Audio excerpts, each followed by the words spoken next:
Mesir itu mazhabnya dari Syafi'iyah. Dan dulu Sudan dan Mesir ini pernah menjadi satu negara.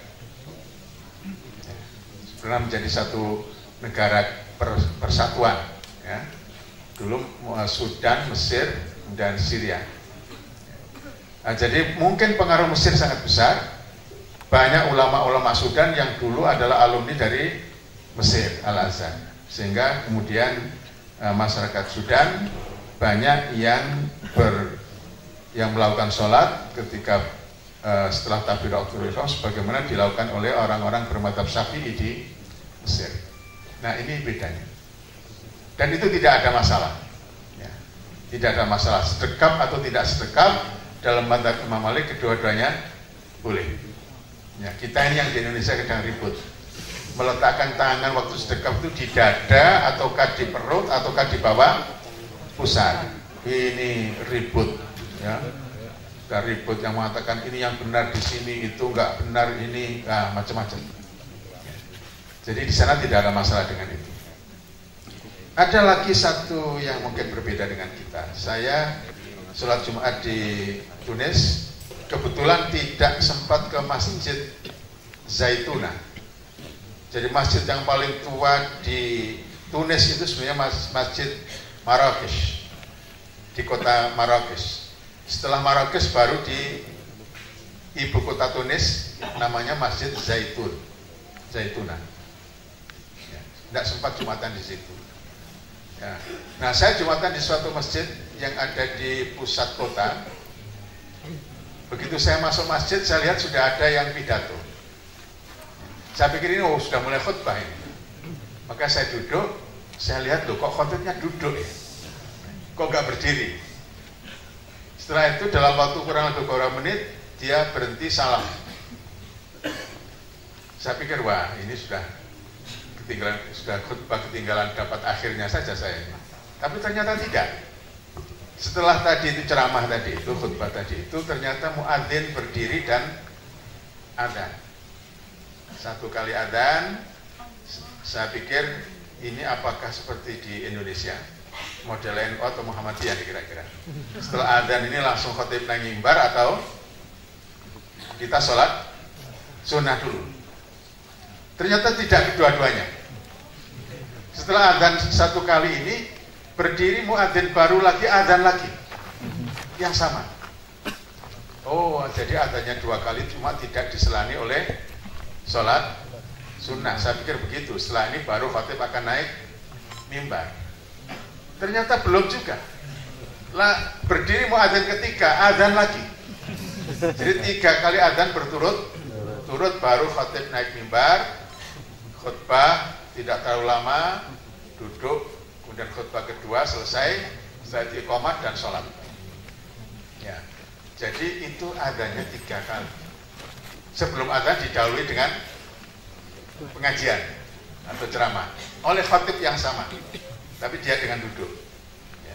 Ini persis saya alami di Sydney waktu tahun 2002. Itu juga begitu di Masjid Turki, itu juga begitu. Jadi sebelum khatib naik mimbar itu dimulai dulu dengan pengajian, dengan ceramah. Khutbahnya itu cuma sebentar dan sepertinya formalitas. Justru yang ada isinya itu yang pengajian tadi. Nah, itu yang saya alami dulu, pernah saya sebulan di Sydney seperti itu. Ya, kembali ke Tunis dan Sudan tadi. Waktu saya di Sudan, saya juga kebetulan 1 kali sempat Jumatan di sana. Itu berbeda. Itu sama dengan kita prakteknya. Adanya 1 kali, setelah itu khatib naik mimbar, ya, 2 kali khutbah, setelah itu sholat. Jadi tidak ada adzan lebih dari 1 kali. Padahal mereka sama-sama mazhab Malik. Yang sama di antara Tunis dan Sudan, di samping perbedaan tadi adalah bahwa sholat Jumat itu ada gelombangnya. Ya. Ada gelombang pertama, ada gelombang kedua. Waktu saya di Tunis itu mancingnya untuk zuhur itu jam 12.20. Jadi saya datang di sana jam 12.15 kurang lebih, sudah ada yang ceramah tadi ya. Nah, kemudian setelah selesai sholat Jumat, saya lihat semua orang tuh bergegas keluar. Nggak ada wiritan. Wiritannya ya 1-2 ada tempat duduk, tapi mayoritas itu segera berdiri dan keluar dari masjid. Ternyata di luar masjid sudah banyak jamaah yang berdiri menunggu, karena mereka akan ikut gelombang kedua. Jadi ada 2 gelombang, 12.20, kemudian 13.30, hampir jam 2.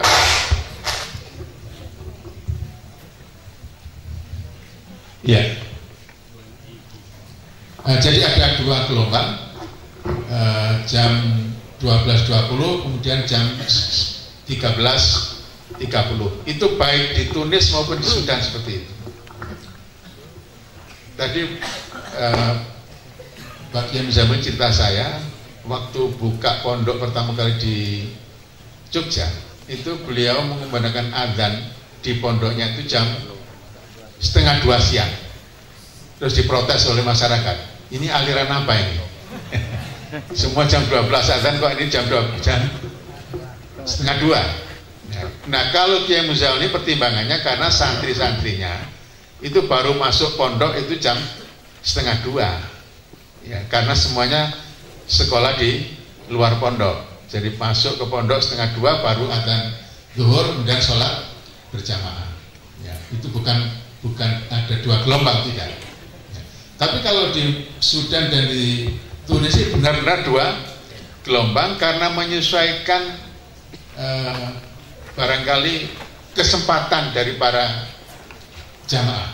Ya, ada yang sempatnya jam 12, ada yang sempatnya jam 1:30. Ya. Ada yang sempatnya 1:30, dan itu tidak masalah dan berjalan dengan baik. Dan itu juga ada katanya disebut dalam kitab Imam Malik yang memperbolehkan adanya gelombang-gelombang di dalam menjalankan ibadah Jumat tadi itu. Ya, jadi itu tidak menjadi masalah. Saya kira ini sedikit perbandingan tentang pelaksanaan ibadah yang itu tidak pernah menimbulkan masalah di sana. Ya, kita ini memang saking hebatnya, saking rigidnya, yuk kadang-kadang beda sedikit aja kemudian sudah ya saling menyalahkan. Ya. Yang kedua, boleh barangkali saya juga ingin menerangkan sedikit perbedaan dalam tradisi puasa. Yang sifatnya kultural, ya, budaya, bukan soal ibadah mahdohnya, tapi tradisi yang ada di 3 negara, atau ya mungkin di 2 negara di sana ditambah negeri kita barangkali, itu ada sedikit perbedaan di dalam menerapkan ya, perintah agama di luar ibadah mahdoh berkaitan dengan Ramadan. Kan di Ramadan itu kita diperintahkan memperbanyak apa? Sodakoh, ya. Sodakoh sebesar-besarnya, sebanyak-banyaknya.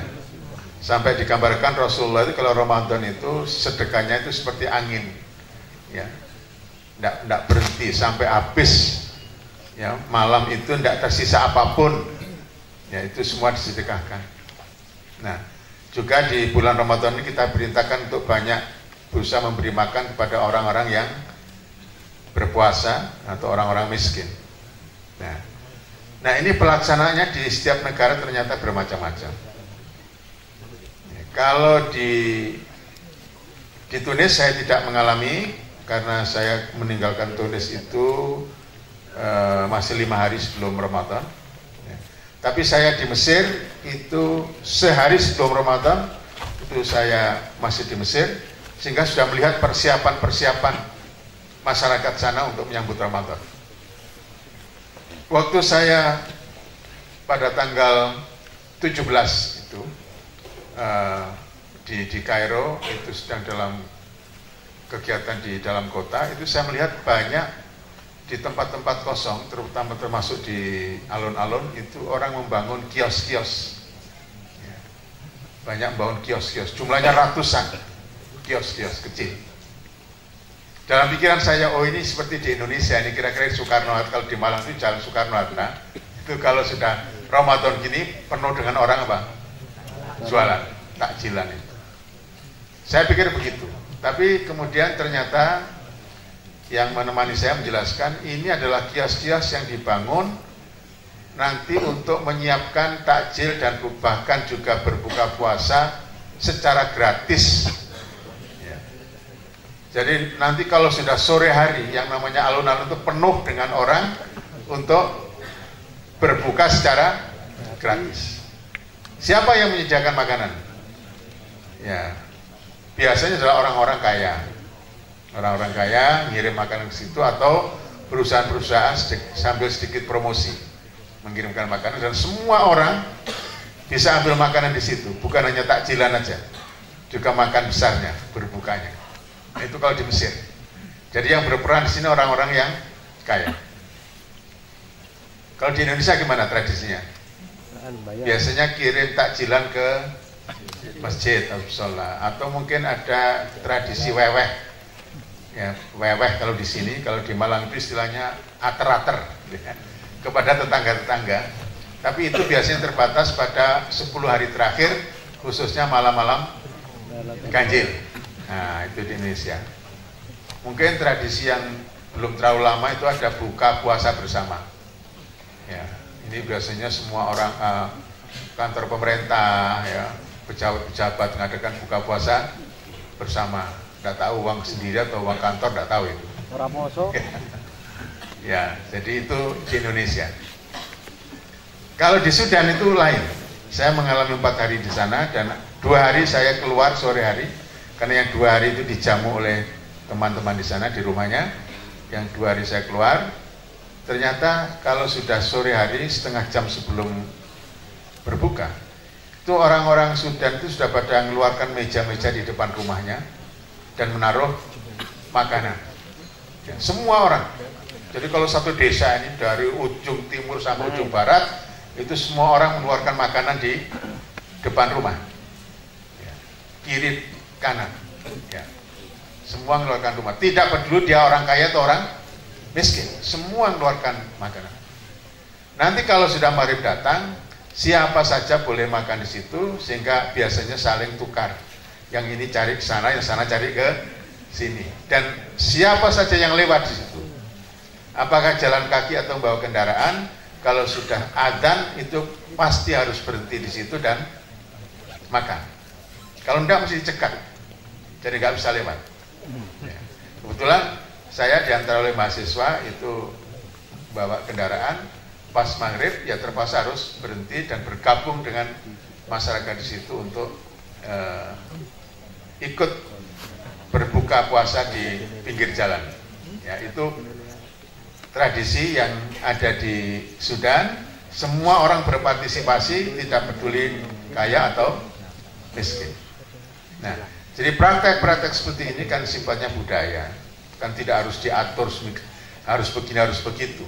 Itu sangat tergantung kepada apa yang berlaku di setiap tempat, ya, sesuai dengan kondisi keadaan masing-masing. Ya, ternyata memang berbeda-beda antara di satu negara dengan negara yang lain, dan itu tidak ada masalah. Ya, semuanya adalah ekspresi dari keislaman masing-masing. Ya. Nah, ini sedikit barangkali tradisi puasa yang saya lihat ada perbedaan satu sama lain antara satu negeri dengan negeri yang lain. Yang lain apa ya? Ya, saya sempat membandingkan ini juga. Kan ada kesan ya, orang kalau saya ditanya orang Sudan itu gimana? Orang Arab Saudi itu bagaimana? Orang Mesir bagaimana? Orang Tunis bagaimana? Saya sering dapat pertanyaan seperti itu. Kalau orang Sudan itu dapat saya katakan hampir mirip dengan kita. Orangnya ramah, ya, orangnya sangat respect pada orang lain, ya, memperhatikan, membantu. Itu orang-orang Sudan. Orang negeri Sudan itu kita tahu adalah negeri yang miskin. Mereka tidak punya sumber daya alam. Mereka dulu punya sumber alam di Sudan Selatan, sekarang Sudan Selatan sudah pisah. Ya, karena rekayasa Barat, orang Sudan Selatan itu berontak dan akhirnya mereka menjadi negeri sendiri. Jadi Sudan ini dalam keadaan memang tidak punya sumber daya alam, bahkan sekarang sedang diembargo oleh Amerika dan Barat, diembargo. Presidennya itu sedang ditetapkan sebagai apa? Penjahat perang internasional, ya, Presiden Al-Bashir. Jadi keadaan negara betul-betul susah sekarang. Ya. Tapi itu tidak terlihat di dalam apa ya? Kalau kita bertemu dengan mereka itu tidak ada itu rasa mereka sedang begitu tertekan. Ya. Dan mereka tetap suka membantu orang lain. Saya beri contoh konkret aja. Mahasiswa Indonesia yang di Sudan itu jumlahnya ada 460 orang dan semuanya dapat beasiswa dari pemerintah Sudan. 460 orang. Negara miskin memberi beasiswa kepada mahasiswa dari negara Indonesia ini gimana ini? Negara kaya raya. Ya. Gemah ripah lojinawi. Sementara mahasiswa Sudan yang di Indonesia ini cuma 40 orang yang dapat beasiswa. Jadi bayangkan, dalam keadaan seperti itu, saya kebetulan bertemu dengan 3 rektor perguruan tinggi untuk menjalin kerjasama. Ya, saya tidak ditu siapa-siapa, itu cuma Carpe Dewe. Ya, saya coba untuk menjalin kerjasama dengan Universitas Indonesia dan mereka masih nantang. Ayo silakan kirimkan mahasiswa ke sini dan kami beri beasiswa. Ya. Nah, itu.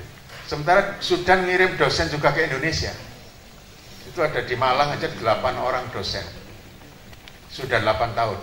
Dan semua dibayar penuh oleh pemerintah Sudan. Sekarang sudah habis masanya mereka dan pulang. Dan katanya tidak akan kembali lagi.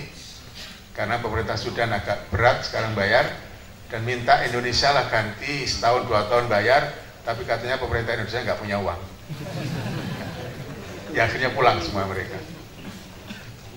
Mesir itu negara bukan kaya. Mereka hidup sederhana. Menteri-menteri tinggalnya di apartemen, bukan di rumah mewah. Cak Nun dan saya sudah berkeliling ke 6 provinsi pada tahun 2003. Berkunjung ke 6 kantor gubernuran. Kita heran, kantor gubernur di Mesir itu kalah mewah dibanding dengan kantor-kantor bupati kita. Jauh. Ya, jauh. Mereka sangat sederhana. Tapi Mesir itu kita tahu berapa dia beri beasiswa untuk mahasiswa Indonesia. Sekarang ada 6.000 mahasiswa Indonesia di Mesir. Dan beasiswa yang dikeluarkan oleh Mesir setiap tahun itu 35 miliar rupiah kalau dihitung rupiah. Belum dosen-dosen Mesir yang dikirim ke Indonesia yang jumlahnya puluhan. Semua adalah atas tanggungan pemerintah Mesir. Jadi Pak Duta Besar di sana itu bilang sama saya ini sulit di sini. Mau menerangkan kehebatan Indonesia. Bagaimana? Wong kita ini yadun sufla terus, nyadong terus. Ya tidak pernah tangan di atas. Jadi mau menerangkan Indonesia itu hebat, Indonesia itu maju. Bagaimana? Sungkan, susah. Nah, jadi itu bandingannya. Mesir itu 35 M setiap tahun memberikan beasiswa. Indonesia diberi lahan untuk membangun asrama oleh Universitas Al-Azhar, asrama untuk mahasiswa Indonesia sendiri. Itu aja keuangannya sangat susah didapatkan. Bertahun-tahun nggak jadi asrama itu. Padahal hanya memerlukan biaya berapalah, paling puluhan M saja, ya. Tidak lebih banyak dari jumlah yang mereka keluarkan di setiap tahun. Itu nggak jadi sampai sekarang. Pak Duta Besar bukan yang sekarang, kalau yang sekarang ini Pak Jenderal Polisi siapa dulu itu yang mantan Kapolri? Nur Faizi sekarang Duta Besarnya. Tapi Duta Besar yang lalu Pak Fakhir yang sekarang Wakil Menteri Luar Negeri itu pernah cerita begitu susahnya kita dapat uang untuk membangun asrama untuk mahasiswa Indonesia sendiri. Ya. Karena itu tadi mental kita itu masih yadun sufla, tangan di bawah, belum tangan di atas. Ya.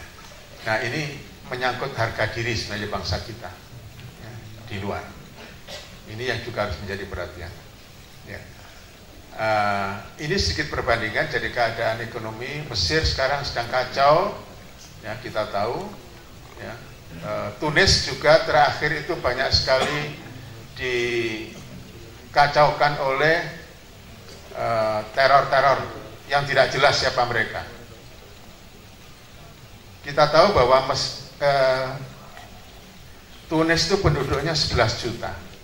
Sekarang ini menampung orang-orang Libya yang lari dari negerinya sebanyak 2 juta. Bayangkan, penduduknya 11 juta, ya, menampung pengungsi 2 juta. Dan kalau sudah masuk Tunis, itu semua menjadi tanggungan pemerintah Tunis. Dalam arti begini, pemerintah Tunis itu memberi subsidi pangan kepada rakyatnya. Pendidikan gratis mulai SD sampai SMA.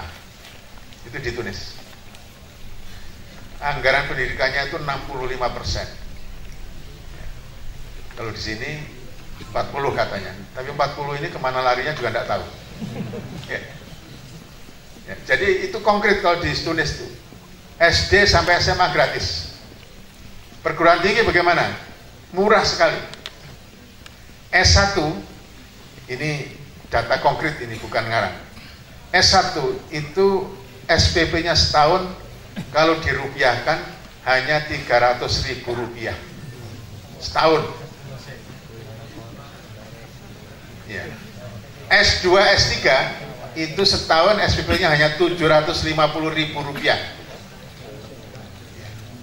Sehingga di Tunis itu ada kurang lebih 50 mahasiswa Indonesia, semua bayar sendiri, nggak ada yang beasiswa. Karena memang sangat murah, sangat murah. Pemerintah Tunis nggak mampu memberi beasiswa, ya, tapi memberi kesempatan untuk belajar dengan SPP yang murah. Bayangkan cuma 300.000 itu tahun tuh dengan MI di sini aja SD di Indonesia ya kalah.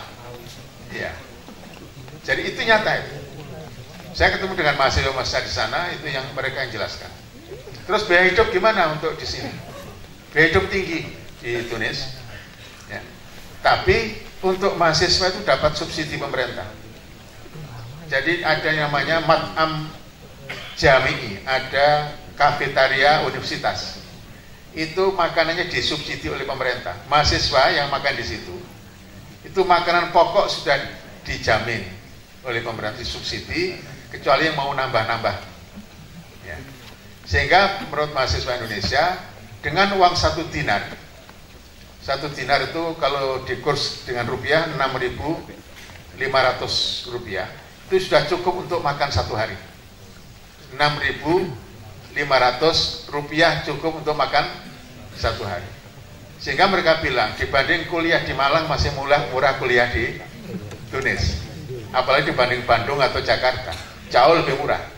Maka banyak mahasiswa ke sana juga dengan biaya sendiri, cuma memang transportnya dari Jakarta ke Tunis itu yang cukup tinggi. Ya, cukup tinggi. Nah, jadi itu Tunis seperti itu. Dan Tunis itu negeri yang hijau, rumah-rumah penduduk itu, gedung-gedung ya, itu dominan warna putih dan sedikit biru. Ya, saya tanya apa filosofinya? Ya, warna putih itu menunjukkan bahwa hati orang Tunis itu bayat, ya, bayat dalilun ala bayat di kulubihi, menunjukkan hatinya orang Mesir itu putih bersih. Biru itu menunjukkan kita suka damai, itu kata mereka begitu. Ya, jadi itulah negeri Tunis, ya, yang untuk pertama kali saya berkunjung dan saya sangat menikmati keberadaan saya di sana karena rakyatnya itu sangat menghargai orang Indonesia. Ya, saya waktu Jumatan pakai peci langsung mereka tanya, Soekarno? Jadi, yang diingat Soekarno. Soekarno? Iya, nah Soekarno. Muslim? Tentu aja di masjid maksudnya Muslim gitu ya. Ya, di jalan juga begitu. itu disapa Soekarno itu nggak nyebut Indonesia, Soekarno. Kalau sebut iya terus Muslim, iya baru mereka merangkul, ya. Atau enggak, paling enggak salaman terus mengucapkan salam. Ya itu mereka sangat respect pada orang Indonesia. Apalagi orang Sudan. Orang Sudan itu luar biasa cintanya sama kita. Saya ke sana itu kebetulan sedang ada peringatan 100 tahunnya As-Surkati. Kenal enggak kita dengan As-Surkati? Enggak baca sejarah. Kalau baca sejarah pasti tahu siapa Surkati, yaitu pendiri organisasi Al-Irsyad di Indonesia. Itu salah satu tokoh pejuang juga di Indonesia. Itu orang Sudan. Orang Sudan. Jadi orang Sudan tapi menjadi tokoh pergerakan di Indonesia, dan itu orang Sudan mengakui itu dan setiap tahun mengadakan peringatan.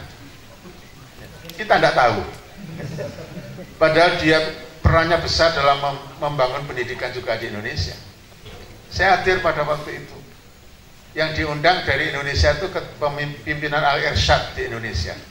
Ini ada masalah. Karena pimpinan Al-Irsyad di Indonesia itu sedang pecah, ada 2 kubu sekarang. Jadi ada 2 DPP, Dewan Pimpinan Pusat dari Al-Irsyad. Yang diundang kebetulan salah satunya.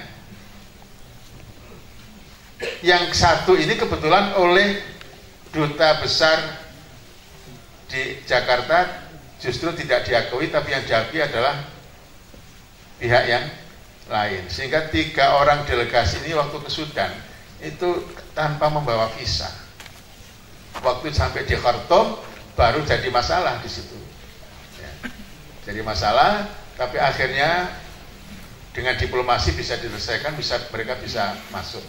Ya. Karena menghadiri ini tadi, karena mereka menghargai orang Indonesia, ya, menghadiri acara Surkati. Nah ini, jadi orang Sudan itu merasa sangat dekat kali dengan kita, sehingga itulah yang saya alami. Saya ke 3 perguruan tinggi semuanya menyambut baik. Kalau masih ada mahasiswa Indonesia mau belajar di Sudan, mereka terima dengan tangan terbuka dan diberi beasiswa. Ya, ini saya kira beberapa perbandingan. Mungkin satu lagi ya. Saya itu sempat saja hanya iseng-iseng membandingkan kartu nama. Kartu namanya orang Indonesia, orang Saudi, orang Tunis, ya. Itu begini. Kalau di Saudi itu gelar keserjanaan itu kalau hanya Dr. Andes atau MA gitu nggak pernah ditulis. Yang ditulis hanya doktor. Ya. Jadi biasanya kartu nama itu ya profesor, doktor atau doktor saja. Ya.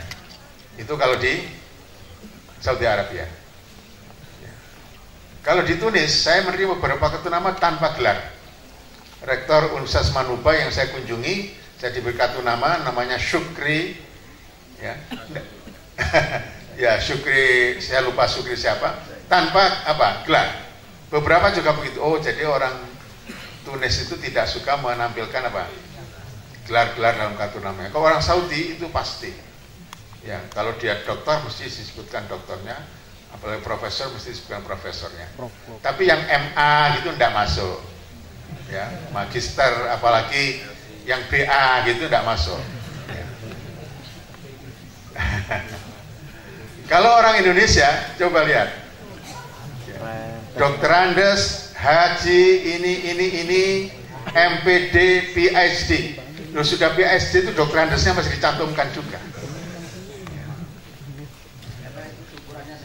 Oh, syukurannya sendiri. Iya, gak oleh kari. Jadi kalau kita ini yang diploma aja dimasukkan di kartu nama, maksudnya A.MD ya, itu diploma berarti ya, itu masuk.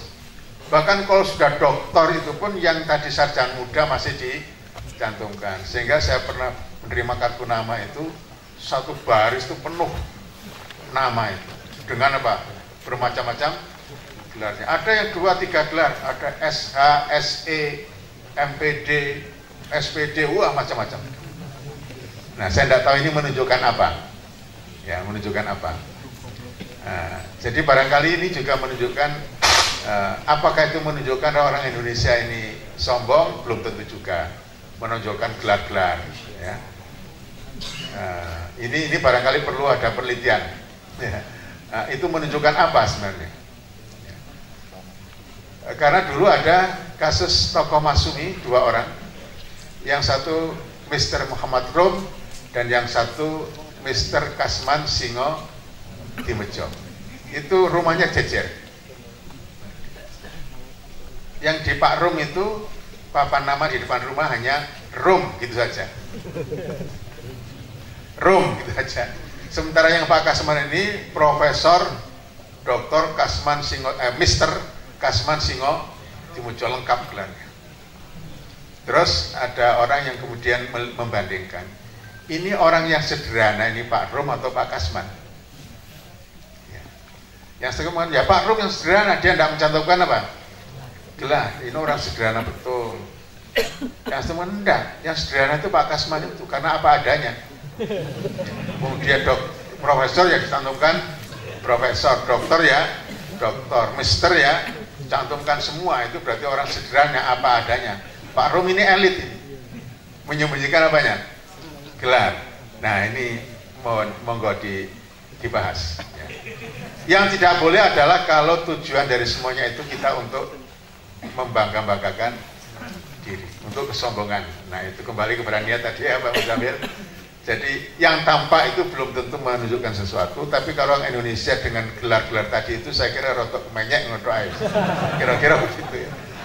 Ya, saya itu tidak pernah membuat kartu nama mencantumkan gelar. Ya. Nulis apa saja tidak pernah mencantumkan gelar. Bukan apa-apa, karena memang saya bukan dokter.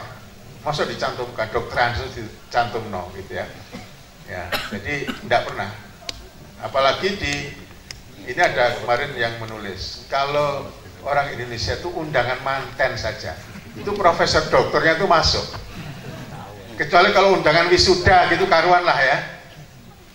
Atau ini seminar, profesor dokternya cantumkan. Ini enggak.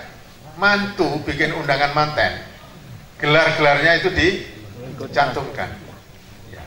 Apa maneh biasanya ini kan gelarnya belas. Ya, kok nggak sungkan gitu. Nah itulah Indonesia. Tapi yang paling penting adalah itu tadi, jangan sampai motivasinya kalaulah mencantumkan gelar, kalau itu mau tujuannya apa adanya, aku ini yang ini tak cantum no. Ya, tapi jangan ada kesombongan. Nah, karena sifat sombong ini sifat yang paling tidak disukai oleh Allah. Ya, saya kemarin ngaji di ibu-ibu itu saya bikin judul dua pertemuan. Yang pertama orang-orang yang dicintai Allah, yang kedua orang-orang yang tidak dicintai oleh Allah, tidak disukai oleh Allah. Kebetulan setelah saya lihat di Quran, orang-orang yang tidak dicintai oleh Allah itu yang paling banyak frekuensinya adalah orang-orang yang sombong. Ya. Mukhtalun fakhurun, itu kalau di dalam Quran itu. Orang yang mukhtalan fakhurun, kana mukhtalan fakhuran, itu la yuhibbu, innallaha la yuhibbu man kana mukhtalan fakhuran. Itu artinya kedua-duanya sombong. Bedanya apa? Kalau mukhtal itu sombongnya dalam tindakan, dalam tingkah laku, gerak-gerik, sikap, itu mukhtal. Kalau fakhur itu sombong dalam omongan. Sombong tapi dalam bentuk apa? Omongan. Nah itu bedanya mukhtal dan fakhur. Ya. Jadi kalau pedita-pedidi itu termasuk mukhtal. Tapi nek omongi dhuwur itu termasuk fakhur.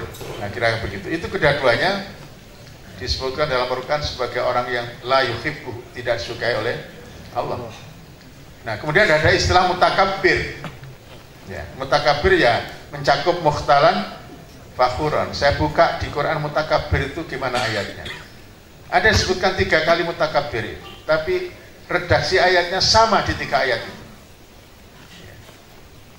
Yaitu Allah mengatakan bahwa Jahannam itu adalah maswan lil mutakabbirin. Neraka Jahannam itu adalah tempat bagi orang-orang yang takabur. 3 ayat itu redaksinya sama persis. Maswan lil mutakabbirin. Nah, maka ini sifat yang harus kita hindari, kita jauhi. Ya. Orang mutakabbir atau orang yang mukhtal fakhur itu, saya jelaskan apa sih indikatornya.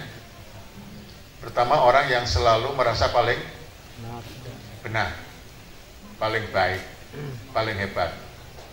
Ya. Nah, ini salah satu indikator dari mutakabbir. Memandang orang lain salah, selalu menimpakan kesalahan pada orang lain, tidak pernah dia melihat dirinya sendiri.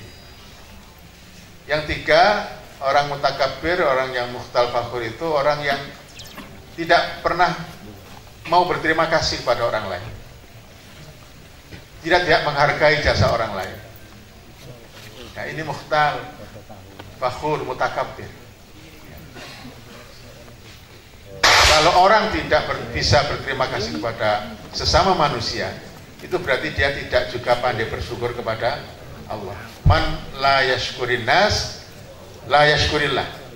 Siapa yang tidak pandai berterima kasih kepada manusia, berarti dia tidak juga pandai bersyukur kepada Allah. Nah, ini saya kira poin yang terakhir ini sekedar pengingat kepada kita semua, berdasarkan perbandingan-perbandingan yang tadi saya katakan. Orang Saudi itu sering kadang-kadang dianggap agak sombong kalau kepada orang Indonesia, karena mereka itu merasa sebagai ya karena Saudi ini kan kerajaan ya. Jadi terutama para bangsawan-bangsawannya itu memandang orang lain agak rendah. Ya. Yang ulama-ulama memandang bahwa yang paling hebat ya ulama Saudi. Di Indonesia itu nggak ada ulama. Ya. Karena ulama Indonesia nggak pernah nulis buku, jadi mereka nggak tahu. Ya, jadi ada, tapi tidak seluruhnya. Tidak semuanya begitu. Seperti orang Indonesia, ya katanya orang Indonesia itu tawadhu, tapi yang sombong juga banyak. Ya, katanya orang Indonesia itu ramah, tapi sing kejam juga banyak. Jadi itu tidak bisa digeneralisasikan. Ya. Saya alhamdulillah dalam beberapa tahun terakhir ini bergaul dengan orang Arab dari hampir semua ya negara, ya, dalam berbagai kesempatan. Karakternya memang bermacam-macam, tapi tetap kita kembali bahwa tidak bisa kita katakan bahwa orang dari negeri ini mutlak sifatnya begini, tidak bisa. Ya, apakah itu yang positif ataupun yang negatif, tetap saja dimanapun ada orang baik dan ada orang yang tidak baik. Ya. Oleh karena itu, ya yang harus paling dihindari adalah merasa diri paling baik, tidak pernah punya salah, ya, paling hebat, paling pintar dan sebagainya, atau termasuk paling alim, paling soleh, paling berilmu dan sebagainya. Itu semua harus kita usahakan untuk kita hindari. Saya kira ini yang dapat saya katakan dalam kesempatan ini. Mudah-mudahan ada guna dan manfaatnya, dan saya kembalikan kepada Yusron untuk melanjutkan acara ini. Terima kasih. Assalamualaikum warahmatullahi wabarakatuh. Baik, sebelum dilanjutkan kita ngaji bersama, ada sedikit pengumuman. Tindak lanjut dari 3 bulan yang lalu, Cak Nun meminta Pendowo Limo istirahat, mengawasi, maka kemudian yang bergerak di bawah, maka bulan lalu diadakan mulai acara-acara termasuk peringatan ulang tahun berbulan dan beberapa acara yang lalu kita adakan. Alhamdulillah hari ini juga ada regenerasi di bagian sound system. Ini anak-anak SMK sudah mulai megang, meskipun gerak-gerak bolak-balik ya. Tidak apa-apa, namanya belajar, tapi alhamdulillah sudah mulai ada regenerasi, sudah bisa nata semua persiapannya dipimpin Mas Ahmad. Tapi anak-anak SMK ini sudah mulai syaratnya, insya Allah. Kedua, minta doa juga bahwa mulai tahun ajaran ini SMK di sini, MI dan TK adalah generasi baru semua, kepala sekolahnya baru, semua baru, yang dipimpin oleh orang-orang dari para guru yang dipilih secara demokratis. Dan insya Allah tahun ajaran baru besok akan kita adakan mulai langkah ke depan yang terbaik. Dan kita umumkan juga bahwa mulai bulan depan Agustus itu di sini ada boarding school atau malam ma'iyah, yakni anak-anak SMK wajib sebulan sekali mondok di sini. Nah, nanti yang ngisi teman-teman dari Ma'iyah Surabaya, dari Malang dan sebagainya silakan kita atur.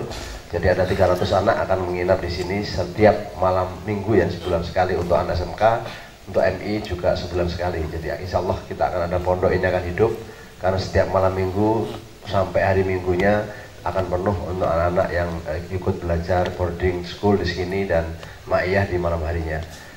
Baik, sebelumnya dilanjutkan kita akan ada pengumuman pemenang gerak jalan sehat kemarin ya, jalan sehat kebetulan mendapatkan sepeda motor ya, tepuk tangan dong.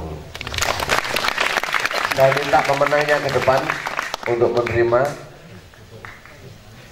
Bu Nani kalau nggak salah ya, mewakili Bu Nani. Ada Bu Nani? Kak gelap tau sudah motor.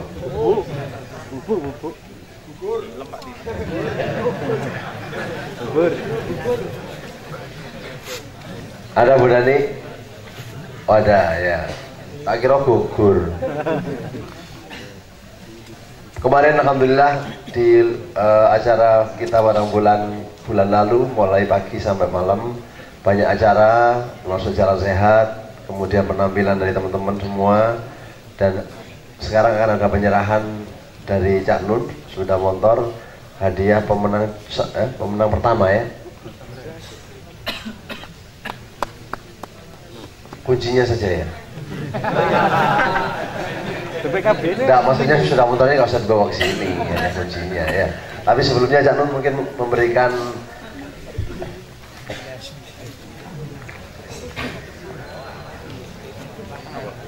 dulu ya. Ya. Bentar. Cak Nun mungkin memberikan catatan sedikit.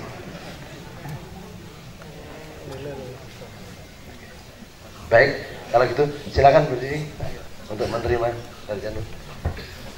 Asli kunci loh ya, sampai motor ya. Ya.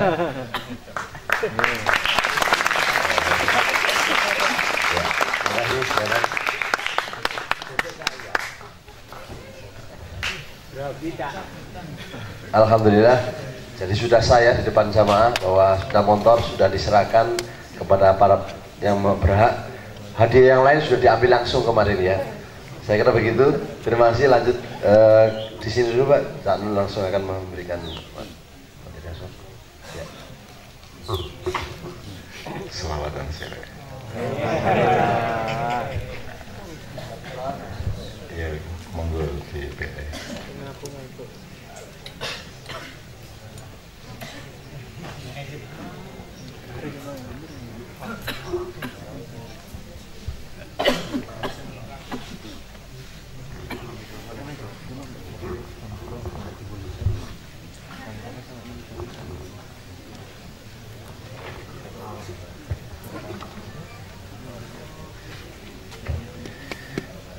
Bareng-bareng bertahan ya, mugi barokah.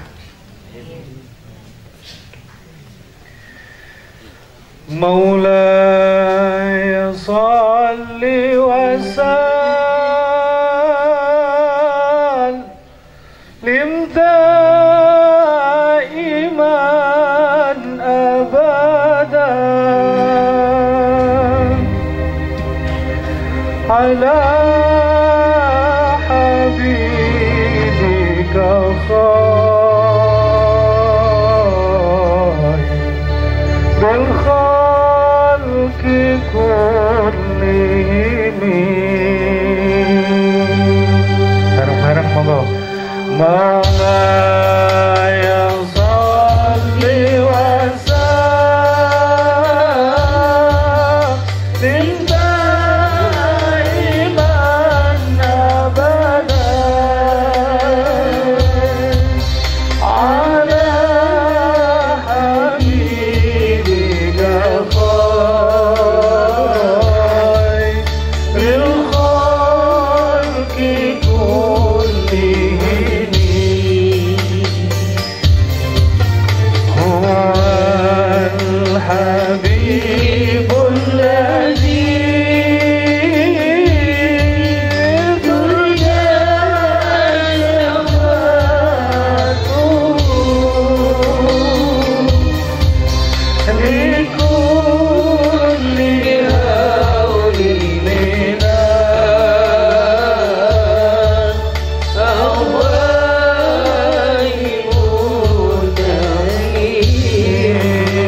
Melbat swarga sarana aman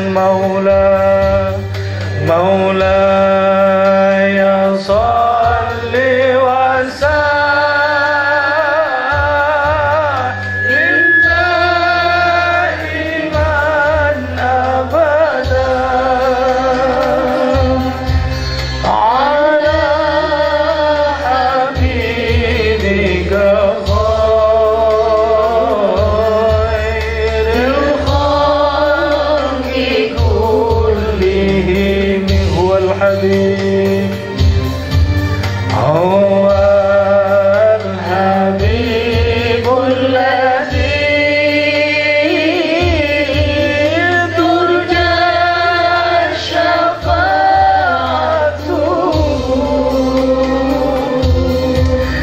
likulli hawlin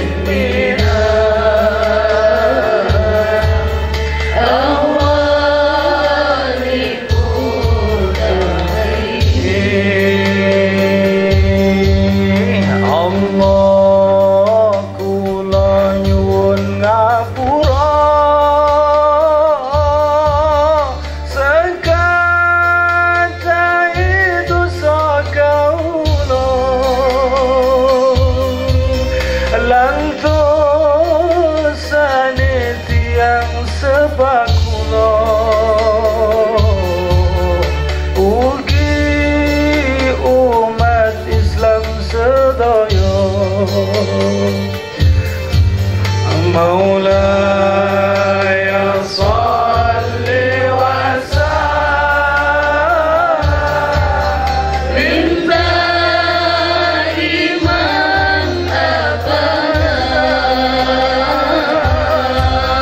ala habibika khairil khalqi kullihim ya rabbi bil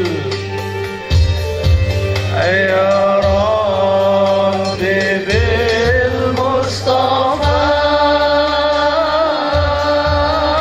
balligh maqasidana waghfir lana ma madha ya wasi'al karami.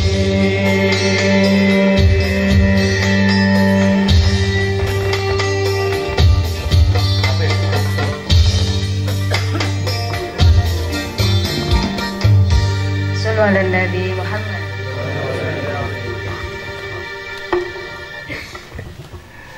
Nyun sewu Fuad, Pak Muzamil dan saudara-saudara semua. Bismillahirrahmanirrahim. Assalamualaikum warahmatullahi wabarakatuh. Di alon-alon sudah kita dengarkan banyak sekali. Nanti kita tata kembali karena kabeh kudu ditoto. Jadi nek coro Islam Rasulullah bagi ana sing antum alamu bi umuri dunyakum.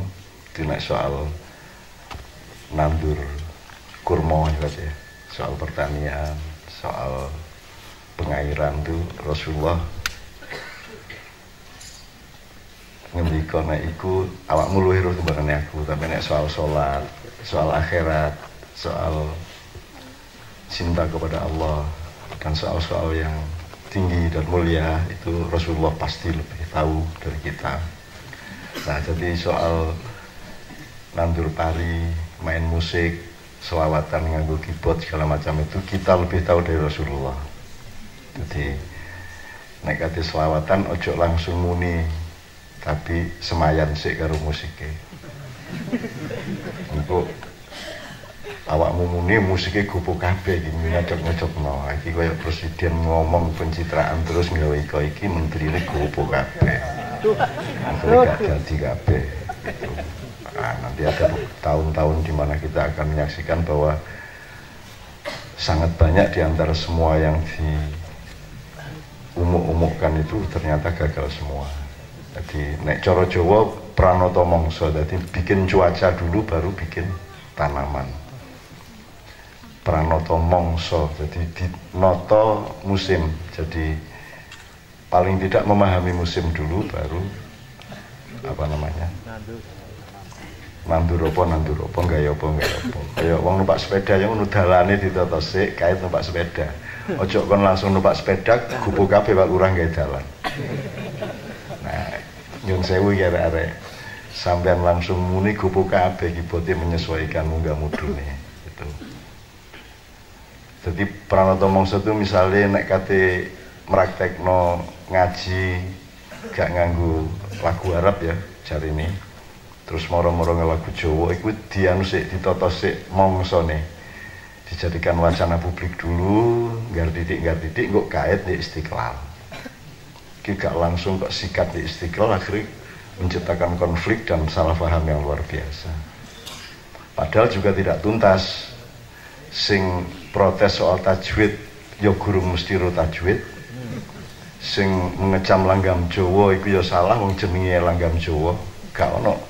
Langgam Jawa itu kan salah satu jenis aransemen Jawa, ono langgam ono keroncong. Jadi nek ngomong langgam Jawa itu tidak tepat. Nek notasi Jawa, lagu Jawa aja iso. Jadi karu-karune padha gak ruwe, akhirnya gelut karena akhirnya Pak ya. Apalagi menurut Cak Fuad lagu Arab iki gak ono. Qiraah Sab'ah itu hampir semuanya tidak dari Arab. Ono sing Persi, ono sing bahkan ada yang mengatakan itu mayoritas dari Persi, dari Iran. Gitu. Ono sing Turki, ono sing Afrika, ono sing Mesir dan seterusnya. Jadi ini enggak sudah ada qiraah Sab'ah, enggak usah pakai Jawa. Lagi rasa apa ya dudu Arab ya, jadi nek Iran oleh ya Jawa oleh. Sing gak oleh iku nglanggar tajwid, gitu mboten? Nggih. Sing gak oleh iku sembayang cara Jawa. Iku kon kudu nguyu dhewe akhire. Gitu loh. Jadi kita ini luar biasa berdebat di media sosial, di koran-koran, dan tidak pernah tuntas dan tidak pernah ada tabayun satu sama lain. Jadi kita itu punya syaraf gelut itu. Berkembang luar biasa. Oh, apa titik jadi gelut dan langsung kebencian katanya muncul ya Pak. Gitu. Nah, jadi ini kita mulai dari sini pertama-tama. Ini kan judulnya tadi Amul Huzn. Jadi saya ingin gaya cuaca sih ya. Pertama gini. Ngomong apa ae aku Cak Fuad Cak Muzamil sapa ae iku ojo dipadakno karo Gusti Allah berfirman dan Nabi bersabda. Ngono ya Rek ya. Jadi upama kon terus ngelolokno mergo gak setuju omongan Cak Fuad omongan Pak Muzamil ojo ngelolokno kaya aku iki nabi nyar ngono ya. Jadi apa sing tak omongno iku mek penemuku, mek pendapatku, tafsirku sak iso-isone, ojo kok percaya, kon kudu ngambil keputusan dhewe dengan akal sehatmu dan dengan bahan-bahan. Ojo terus aku aku iki ngomong ya mek ngomong ngono iku tok sak iso-isone. Gitu loh. Tapi jangan dianggap kebenaran sejati. Mulane balik nang ilmu yang awal dari maknya yaitu benere dhewe, benere wong akeh, bener sing sejati. Awale Imam Syafi'i itu pun atau imam-imam yang ya bener dhewe awale. Kemudian mergo masuk akal iso diterima wong akeh akhirnya dadi benere wong akeh. Tapi benere wong akeh kan gak kabeh. Duduk benere wong kabeh. Akeh iku kabeh iku bisa terdiri dari 10 akeh. Jadi satu kabeh bisa terdiri dari 1000 akeh, ya tak? Nah, antara 1000 akeh, 10 akeh, 5 akeh, 3 akeh iki nek iso memiliki akhlak dan pemahaman dulu supaya tidak menjadi sumber konflik seperti yang Cak Fuad ceritakan mengenai sendakep taga Sami Allahu liman hamidah iku tangane terus mudun ta tangane sendakep meneh ana sing mudun ana sendakep ndek Sudan mang gak apa-apa Allahu Akbar terus tangane menisor ya gak ono masalah gitu loh. Ndek kene iso dipacul temen sembayang kok. Nah saiki sing ngarani azan zuhur iku kudu pas jam 12, berapa ta? Jam lurus berapa ta nek azan zuhur? Berapa? Sing jenenge as-sholatu ala waktiha itu begitu masuk zuhur terus azan dan sholat, ataukah interval dari jam sekian sampai jam sekian. Maka ketika kamu ingin mengajak suatu kelompok sholat, jam berapapun bisanya, azan dulu lah, bener. Nah itu yang dilakukan Pak Muzamil. Selamat di Bantul itu gak ada wong caro. Upama di kono ana wong caro mesti dicaro, kalungi celurit. Lah azan zuhur kok setengah luru, padahal ndak apa-apa. Wong Pak Muzamil tidak azan untuk seluruh masyarakat Bantul, kok azan untuk memanggil santri-santrinya. Gitu loh. Tapi gini pemahaman yang salah itu dibiarkan berlarut-larut. Pokoknya nek sembahyang deng duhur Allah langsung iku luwih dukur ganjaran timbangannya setengah jam kemudian. Langsung seolah-olah ya Pak. Nah itu tolong ini kita konfirmasikan lagi kepada ulama-ulama fikih dan usul fikih. Gak ada masalah sebenarnya. Itu masuk kayak contoh utama guyu kabeh. Aku tak ngomong halus sih, amul huzan ya. Itu pertama.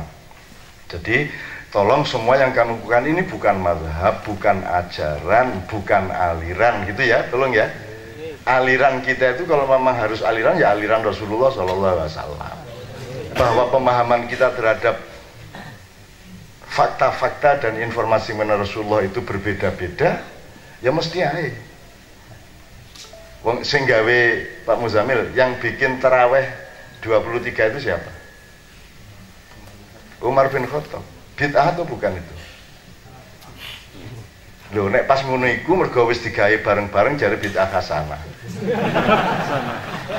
Pokoknya sing kene seneng hasanah, nek sing kene gak seneng dolalah. Sebenarnya dolalah hasanah itu juga kontroversial dan itu satu-satunya jalan adalah toleransi. Nek menurut sampean es jus jambu itu luwih enak timbangane pelem, ya babat ta sing pelem ngono lho. Ojo terus jambu sing bener ngono lho. Nah ini kan penyakit kita sekarang. Nah nanti kita cari sampai ke akarnya. Oke, jadi kebenaran sejati itu bareng-bareng kita cari. Nah, Anda mencarinya ono sing dari kebenaran wong akeh jumlahe 1000, wong akeh liyane akeh jumlahe 1 juta, kan gitu.